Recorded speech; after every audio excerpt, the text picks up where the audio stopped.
বয়স্ক নাপিত হলে ভালো হতো। আমাকে যে ন্যাড়া করবে একটা ছেলে, কি বাজে লাগছে। তুমি ওসব দিকে খেয়াল করো না, তুমি ওই জিনিসটা মাথাতে এনোই না, তাহলেই দেখবে তোমার কিছু মনে হবে না। তুমি মনে রাখো যে আমি ঠাকুরের কাছে যেটা মানসিক করেছিলাম, আমাকে সেই কাজটা করতে হচ্ছে, ঠিক আছে? ঠাকুর আবার, বড় মা আবার সব ঠিক করে দেখবে।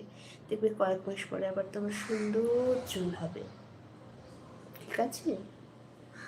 যেটা নিয়ে বেশি ভাববে সেটাতে তখন বেশি মনটা খারাপ হবে। কখনো কোনো জিনিস নিয়ে বেশি ভাববে না, যেটা করতে হবে সেটা করতে হবে, তাই না?